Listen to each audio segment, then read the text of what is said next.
Have you ever had someone you trusted look you straight in the eye and destroy everything you built with a single lie? Have you ever stood in a courtroom, feeling the weight of false accusations pressing down on your chest like 1,000 pounds of concrete, wondering if justice even exists anymore? Well, let me tell you what happened to me, and I promise you, by the end of this story, you'll understand why that one question from the judge changed everything. My name doesn't matter anymore. What matters is what I survived, what I endured, and how I came out on the other side when everyone thought they'd bury me 6 feet under legal paperwork and manufactured evidence. This isn't just a story about a court case. This is about betrayal at its deepest level, about discovering that the people you'd die for are the same ones sharpening the knives to stab you in the back, and about that moment when truth becomes the only weapon you have left. I remember the exact moment my world started crumbling. It was a Tuesday morning, nothing special, nothing extraordinary. Just another day where I woke up thinking I had my life figured out. I had built something real, something tangible, a business that had taken me 15 years of blood, sweat, and sleepless nights to create. 15 years of sacrificing time with my family, missing birthdays, anniversarying holidays alone in the office because I believed in something bigger than myself. I had partners, people I considered family, people I'd trusted with everything including my dreams, my financial future, and my reputation. We'd started this journey together in a cramped garage with nothing but ambition and determination, sharing instant ramen when money was tight, celebrating every small victory like we'd won the lottery. I thought we were building something eternal, something that would outlast all of us and create opportunities for generations to come. How naive I was, how foolishly optimistic, how completely blind to the darkness growing in the hearts of people I called brothers and sisters. The email came at 7:43 in the morning. I remember because I was drinking my second cup of coffee, still in my pajamas, scrolling through messages and thinking about the presentation I had later that day. The subject line read, "Urgent legal matter," and my stomach dropped before I even opened it. You know that feeling? That primal instinct that tells you something terrible is about to happen? That's what hit me as my finger hovered over my phone screen. When I finally opened it, the words blurred together at first, my brain refusing to process what my eyes were seeing. Lawsuit, embezzlement, fraud, breach of fiduciary duty. My name attached to crimes I didn't commit. Accusations so outrageous they would have been funny if they weren't about to destroy my entire existence. They were suing me, not just for money, but for everything I owned, everything I'd worked for, everything that defined who I was as a person. The coffee cup slipped from my hand, shattering on the kitchen floor, hot liquid spreading across the tiles like blood from a fatal wound, and I just stood there frozen, unable to move, unable to breathe, unable to comprehend that the people I trusted most in this world had just declared war on my life. My hands were shaking so violently I could barely hold my phone as I called my attorney. The conversation felt surreal, like I was watching myself from outside my body, hearing my voice crack as I tried to explain what was happening. He told me to stay calm, to not contact anyone involved, to let him review the documents before we formulated a response. Stay calm? How do you stay calm when your entire world is being ripped apart by lies? How do you remain composed when people you loved, people you trusted with your children's college fund, people you'd helped through their darkest moments, were now claiming you'd stolen from them?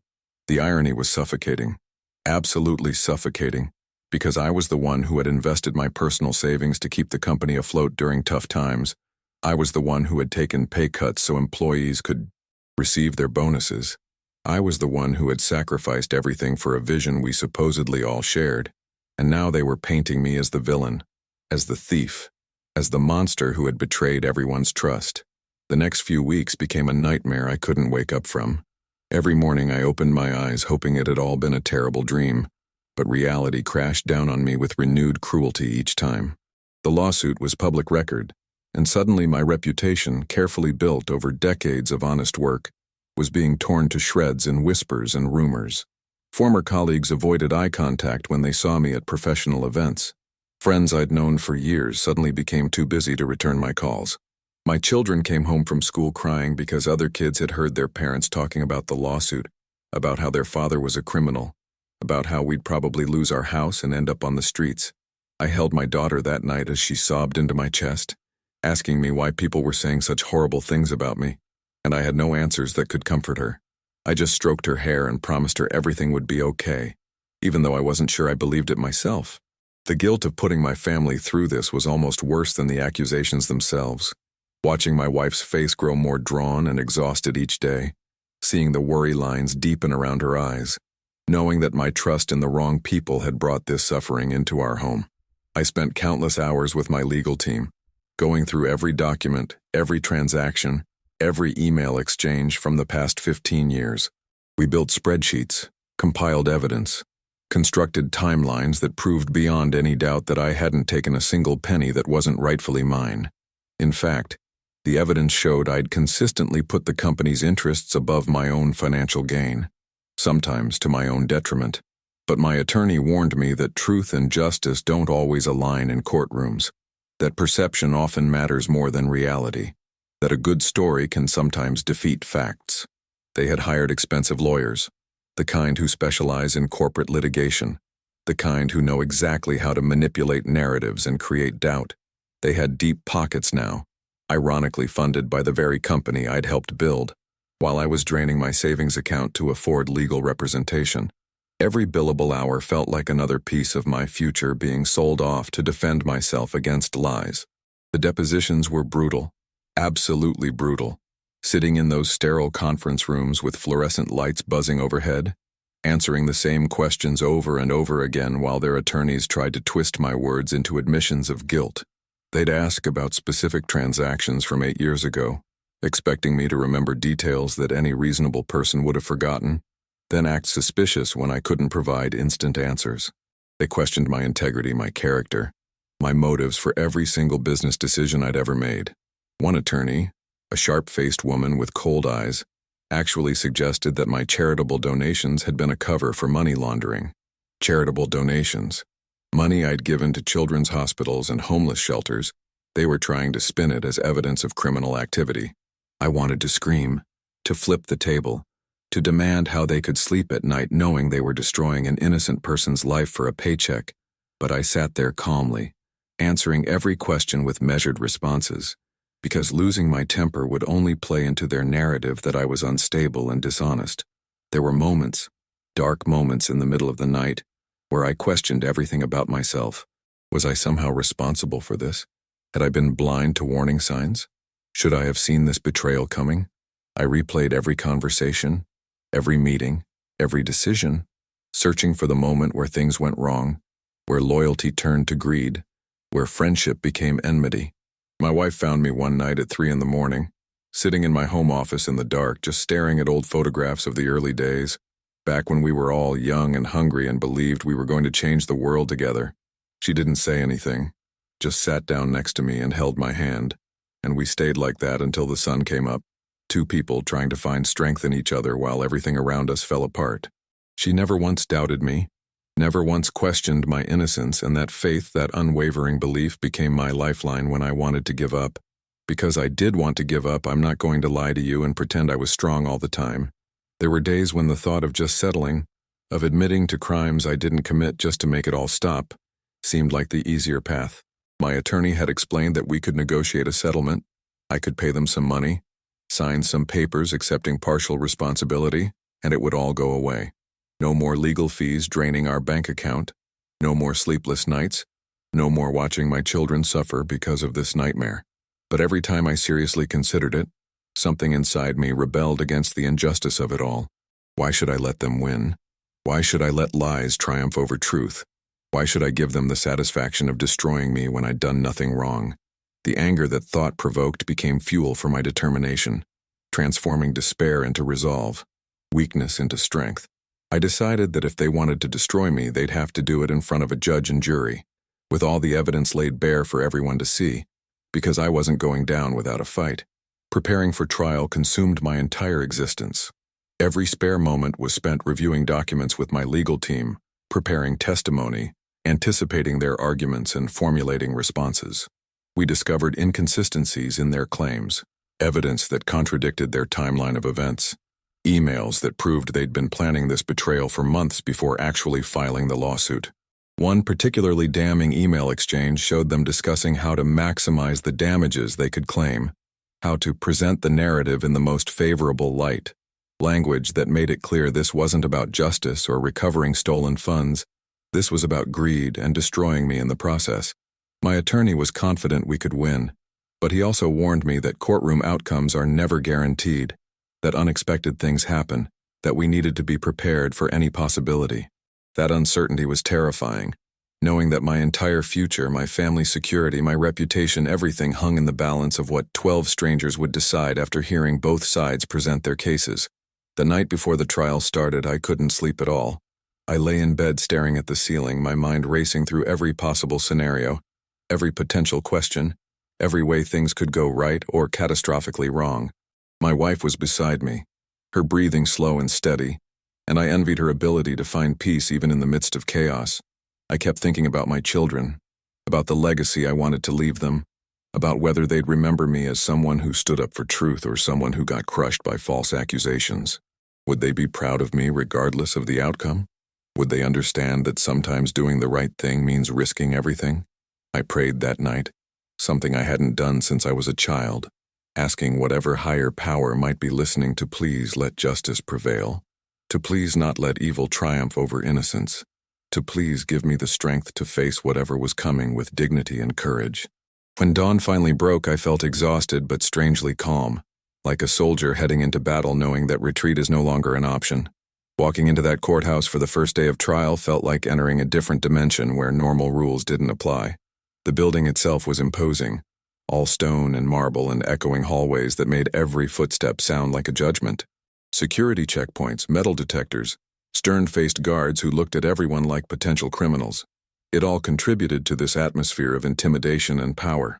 My legal team met me in the lobby, briefing me one final time on courtroom etiquette, reminding me to stay calm no matter what was said, to trust the process, to believe in the evidence we'd assembled.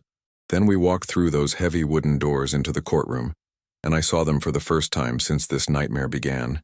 Sitting at the plaintiff's table with their expensive suits and practiced expressions of righteous indignation. They wouldn't look at me directly. These people I'd once considered family. These cowards who could stab me in the back but couldn't face me eye to eye. The hatred I felt in that moment was visceral, burning in my chest like acid. But I forced myself to breathe, to stay composed, to remember that losing control would only hurt my case. The jury selection process was agonizing, watching as 12 random people were chosen to hold my fate in their hands. What did they think when they looked at me? Did they see a successful businessman falsely accused? Or did they see someone who probably did something wrong regardless of what the evidence showed? You can never really know what's going on in someone else's mind, what prejudices or preconceptions they bring into that jury box, what life experiences will color their interpretation of the facts. My attorney had tried to select people who seemed fair-minded and analytical, people who would actually examine evidence rather than just go with their gut feelings, but it's an imperfect science at best. Once the jury was seated and sworn in, the judge, an older woman with sharp eyes and a no-nonsense demeanor, explained the process and schedule we'd be following. Then the opening statements began, and I had to sit there silently while their attorney painted me as a master manipulator who had systematically stolen from my own company over years, enriching myself while others struggled, betraying trust and friendship for personal gain. The lies were so elaborate, so detailed, delivered with such conviction that I wondered if even I would believe them if I didn't know the truth. Have you ever been through something similar, where people you trusted turned against you? Comment below because I want to hear your stories too. I want to know I'm not alone in experiencing this kind of betrayal. The trial proceeded with witnesses taking the stand, former employees who had been coached to remember events in ways that supported the plaintiff's narrative, accountants who presented selective financial data that looked damning without proper context, character witnesses who suddenly remembered concerning behaviors that supposedly indicated dishonesty and deception. Each testimony felt like another nail being hammered into my coffin, another layer of lies being piled on top of truth until I wondered if anyone could even see reality anymore. My attorney cross-examined each witness thoroughly, poking holes in their stories, highlighting inconsistencies, revealing biases and motivations for lying. But I couldn't tell if the jury was actually hearing him, or if they'd already made up their minds based on the emotional appeals and dramatic presentations from the other side. Then it was our turn to present our case.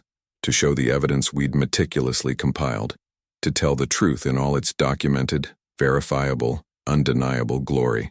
We presented financial records that proved every penny was accounted for, that showed my personal investments in the company during difficult times, that demonstrated my consistent prioritization of company interests over personal gain. We showed emails where I'd advocated for fair compensation for all employees, where I'd argued against excessive executive bonuses, including my own, where I'd pushed for transparency and ethical business practices. We brought witnesses who testified to my character, to my integrity, to my consistent honesty in all business dealings over decades of professional relationships. The evidence was overwhelming, absolutely overwhelming, creating a picture of someone who had been scrupulously honest and ethical, someone who had been betrayed by greed rather than being the perpetrator of fraud. But I could see the plaintiff's attorneys weren't worried. They kept whispering to each other and smiling slightly, like they had something up their sleeves, some ace card they were waiting to play that would demolish everything we'd built.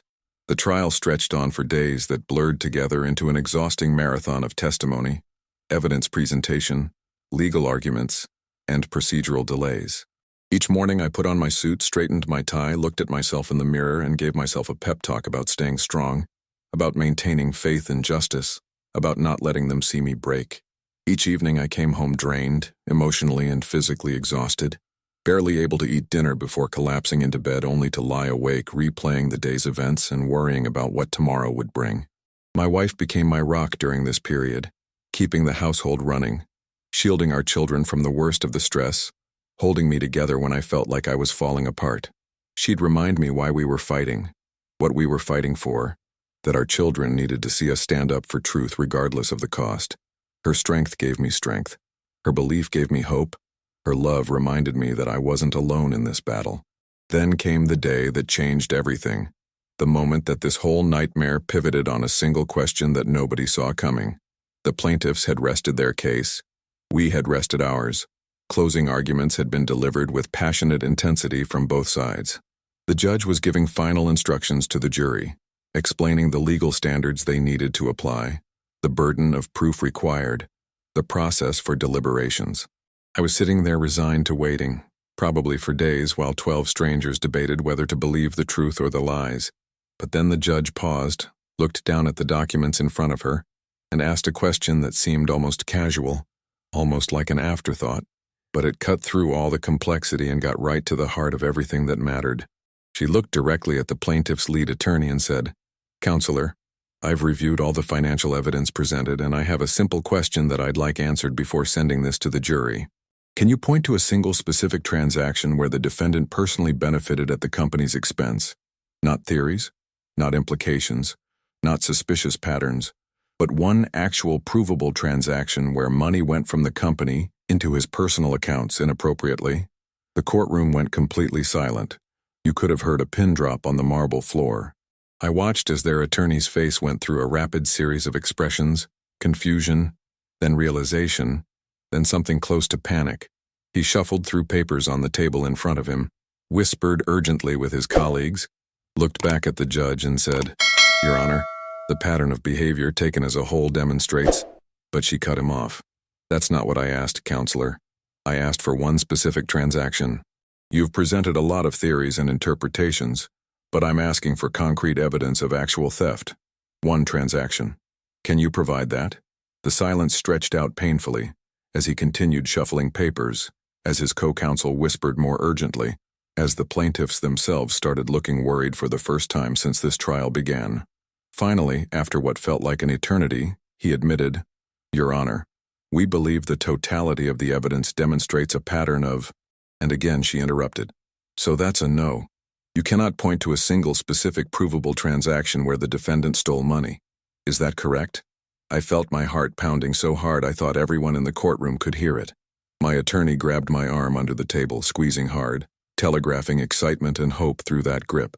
The plaintiff's attorney was trying to recover, trying to redirect to their broader narrative, but the judge wasn't having it.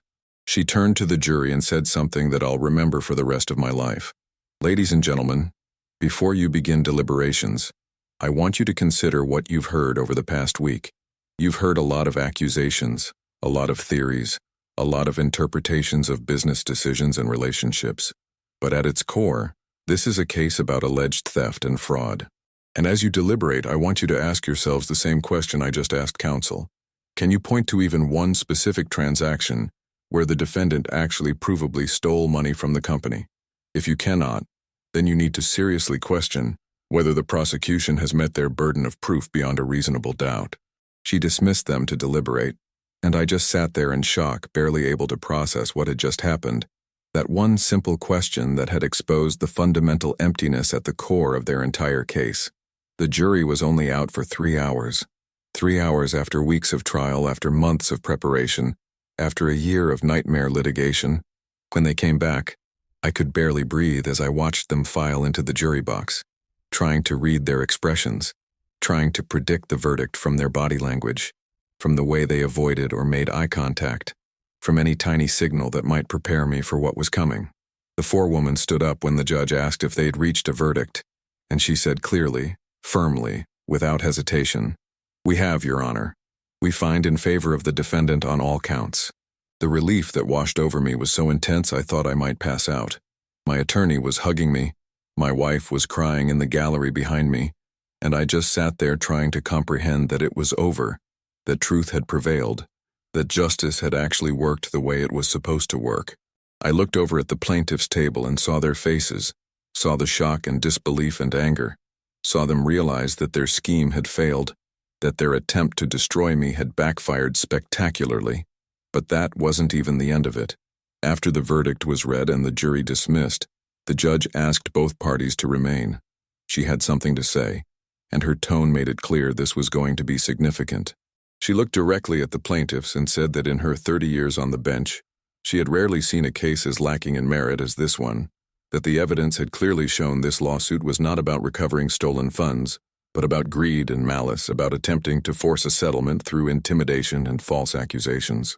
She said she was referring the matter to the state bar for investigation of the attorneys involved, that she was concerned about potential ethical violations in how this case had been brought and prosecuted, that she was awarding me not just a defense verdict, but costs and attorney fees to be paid by the plaintiffs.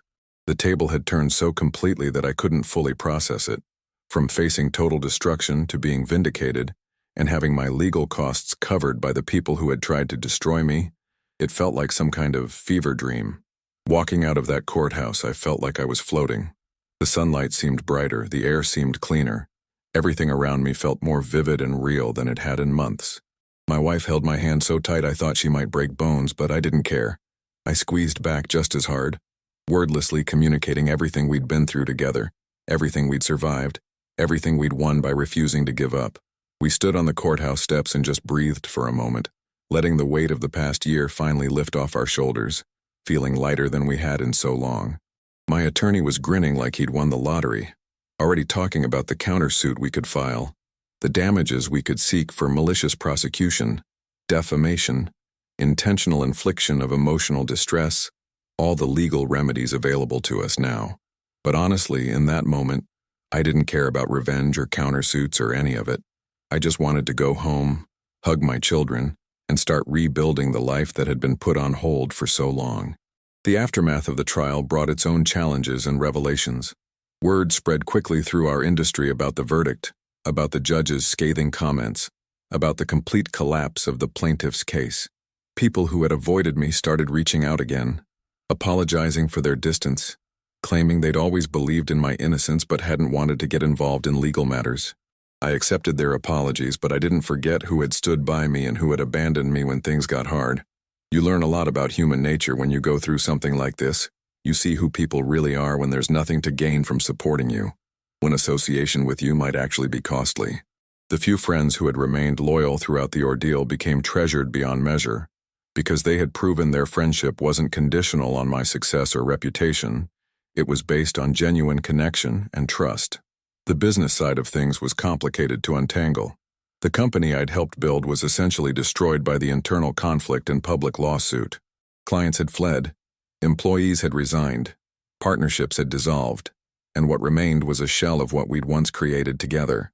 The plaintiffs were facing their own legal and financial consequences now, dealing with the attorney fees they owed me, the ethical investigations into their lawyers, the reputational damage from being exposed as liars and frauds.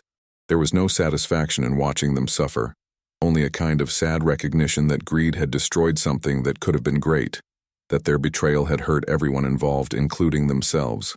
I could have tried to take over what remained of the company, could have sought to rebuild it without them, but honestly, the whole experience had soured me on that particular venture. Too many bad memories, too much pain associated with something that should have been a source of pride. Instead, I started thinking about what I wanted to do next, what lessons I could take from this nightmare and apply to future endeavors. I'd learned that success attracts not just opportunity, but also envy and greed, that you need to protect yourself legally, even in relationships you think are based on trust, that written agreements and clear documentation aren't signs of distrust, but basic prudence.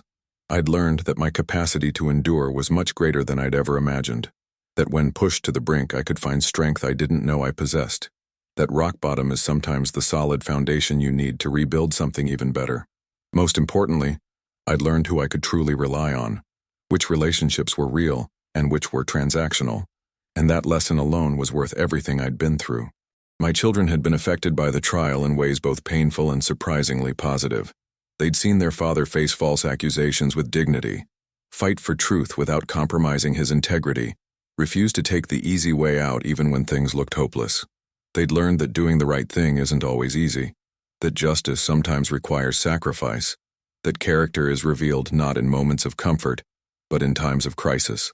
My daughter, the one who had cried about her classmates' cruel comments, told me months after the trial that she was proud of me, that she'd learned from watching me that you should never let other people's lies define who you are, that truth is worth fighting for no matter the cost. Hearing that from her, seeing that this nightmare had somehow become a teaching moment that gave her strength and wisdom, that made all the pain worthwhile in a way I hadn't anticipated. Rebuilding my reputation in the business community took time and intentional effort.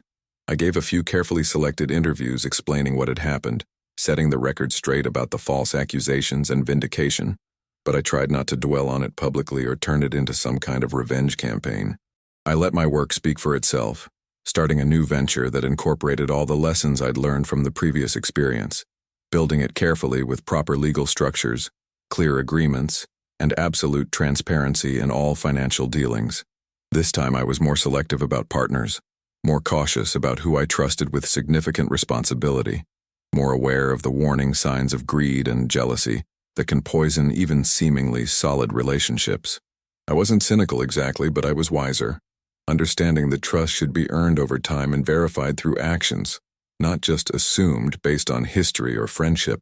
The one question from the judge that had changed everything became a kind of guiding principle for me in all areas of life. Cut through the complexity, get to the core truth, demand specificity rather than accepting vague accusations or implications. How many times do we let ourselves be manipulated by elaborate stories that fall apart under simple direct questioning? How often do we accept surface-level narratives without demanding actual evidence? That judge had done in one question what weeks of trial had failed to do.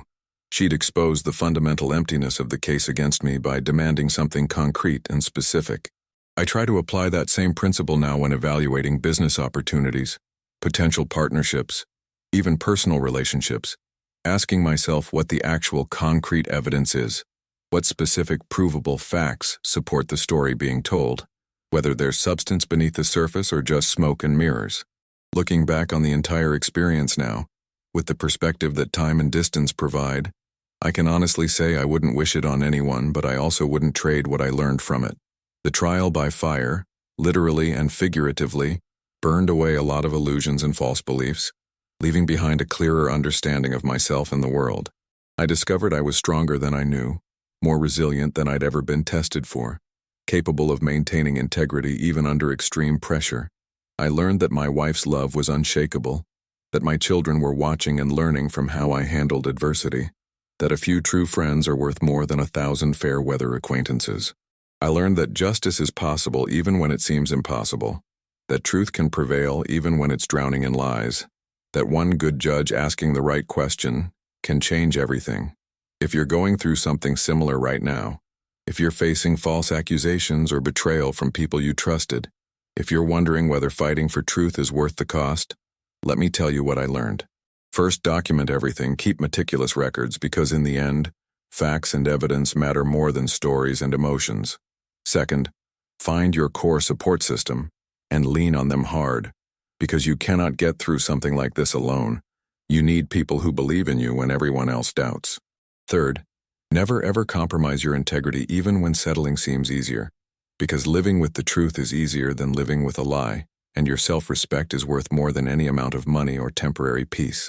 Fourth, trust the process even when it seems broken, because sometimes justice takes time, but that doesn't mean it won't come. And finally, remember that this too shall pass, that no matter how dark it gets, there is an ending to every nightmare. And on the other side, you will be stronger and wiser than you ever imagined possible. The scars from this experience will never completely fade. There are still moments when I think about the betrayal, when I wonder what motivated people I'd loved and trusted to try to destroy me, when I feel anger resurface at the injustice of it all.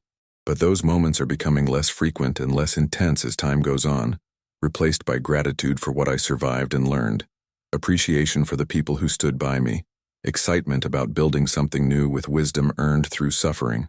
I've channeled the anger into fuel for positive action, using my story to help others facing similar situations, advocating for legal reforms that make it harder to bring frivolous lawsuits, supporting organizations that provide legal assistance to people who can't afford to defend themselves against false accusations. Turning pain into purpose has been part of my healing process, finding meaning in suffering by using it to prevent or alleviate others' suffering. My relationship with my wife deepened in ways I couldn't have predicted through this ordeal. Going through hell together either destroys a relationship or forges it into something unbreakable, and fortunately for us, it was the latter. We learned to communicate under extreme stress, to support each other when we were both scared and exhausted, to maintain hope when everything seemed hopeless, to fight for our family and future with united determination. The trial tested every aspect of our marriage, and we passed, emerging with a bond that feels indestructible now. We joke sometimes that if we could survive that nightmare, we can survive anything life throws at us, and it's not really a joke because we both genuinely believe it. Adversity revealed the strength of our partnership in a way that easy times never could have. Now let me ask you something, and I really want you to think about this and share your answer in the comments below, because your perspective matters, and your voice deserves to be heard. Have you ever been in a situation where standing up for truth cost you something significant? Have you ever had to fight for your integrity against people who were trying to tear you down? Have you ever wondered if justice really exists, or if it's just a comforting lie we tell ourselves? Share your experiences, your struggles, your victories, because we're all in this together, navigating a world where truth sometimes seems like an endangered species, and betrayal can come from the most unexpected sources. Your story matters, your pain is valid, your fight is worth fighting, and I want to hear about it because knowing we're not alone in facing these challenges makes all of us stronger. Understanding what I went through and the lessons I learned isn't just about my specific situation. It's about recognizing patterns that exist everywhere in our society, in business relationships, in personal friendships, in family dynamics. Anywhere humans interact in self-interest can override loyalty and honesty. This story is important because it demonstrates that you can survive betrayal, that you can fight false accusations and win, that justice is possible even when it seems impossible, that maintaining your integrity under pressure is not just the right thing to do, but the smart thing, because truth has a way of eventually emerging no matter how deeply it's buried under lies. If this resonates with you, if this story touched something in your heart or reminded you of your own struggles or gave you hope that you can overcome whatever you're facing, then please leave a like on this video, because it helps more people find these stories and realize they're not alone in their fights. I want to encourage everyone watching this to subscribe to my Truth Revealed Tales, because this channel is dedicated to sharing real stories of real people facing real challenges, stories that don't have easy answers or perfect endings, but demonstrate human resilience and the power of truth. These aren't fairy tales or manufactured drama. These are actual experiences from people who have been through the fire and came out the other side with wisdom to share and hope to offer. Every subscription helps this channel reach more people who need to hear these messages, who need to know that others have faced similar struggles and survived, who need examples of courage and integrity in a world that sometimes seems to reward deception and betrayal. Hit that subscribe button and activate the notification bell so you never miss a story that might change your perspective or give you strength when you need it most. The journey from that first devastating email to standing vindicated on those courthouse steps taught me that our darkest moments often contain the seeds of our greatest growth, that pressure creates diamonds, that fire refines gold, that everything we suffer through has the potential to make us better, stronger, wiser versions of ourselves if we choose to learn from it rather than be destroyed by it. I'm not grateful for the betrayal or the false accusations or the year of hell my family endured, but I am grateful for who I became through surviving it, for the clarity I gained about what truly matters, for the wisdom I can now share with others facing similar battles.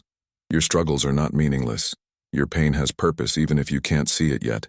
Your fight matters even when you feel like giving up, and the truth you defend today will be the foundation you stand on tomorrow. So let me leave you with this final thought, this ultimate lesson that the entire experience burned into my soul. When they come for you, and if you live long enough and achieve enough success, they probably will come for you in some form or another. Remember that your integrity is the one thing no one can take from you unless you give it away. That truth is more powerful than any lie, no matter how elaborate. That justice may be slow, but it exists for those patient and brave enough to pursue it. And that one simple question, one moment of clarity, one instance of someone demanding actual evidence rather than accepting implications and theories can change everything. Stand firm, fight hard, trust truth, protect your soul, lean on those who love you, and never ever surrender to lies just because fighting them is difficult. You are stronger than you know, more resilient than you've been tested for, and capable of enduring far more than you imagine possible. The question isn't whether you'll face trials, it's whether you'll face them with integrity intact. And that choice, my friends, is entirely yours to make. Choose wisely, fight bravely, and remember that truth always, always finds a way to emerge from darkness into light.